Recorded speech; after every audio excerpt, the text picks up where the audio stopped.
Recording studio Gujarat.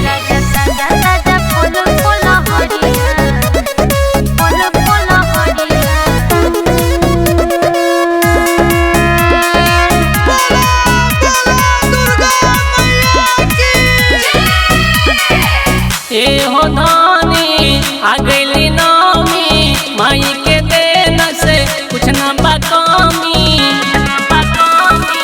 धानी हो धानी आ गईली नामी माई के देन से कुछ न बकामी। राजा करो तनी पूजा के तैयारिया, राजा लाले लाले माई के चुनरिया जाके ले आओ जौनपुर बजरिया।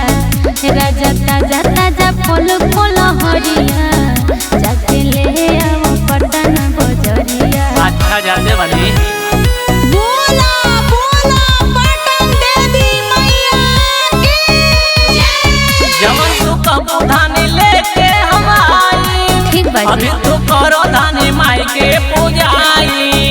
राजा हरी हरी चूड़िया आरा से लइह ललकित कुलिया छपरा से। राजा हरी हरी चूड़िया आरा से लइह ललकित कुलिया छपरा से।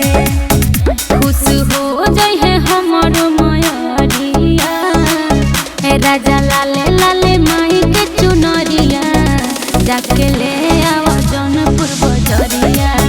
राजा ताजा ताजा फल फल हरिया जाके ले आओ पटना बजरिया।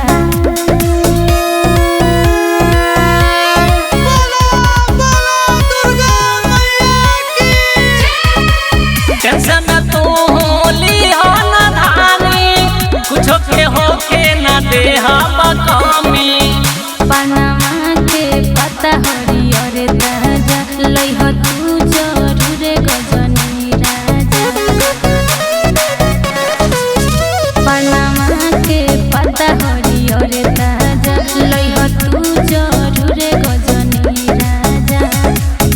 तबे होइनु ठीक से पूजनिया, राजा लाले लाले माई के चुनरिया जाके ले आओ जौनपुर बजरिया।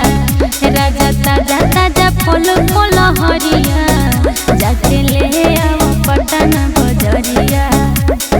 गरिमा रिकॉर्डिंग स्टूडियो गुजरात।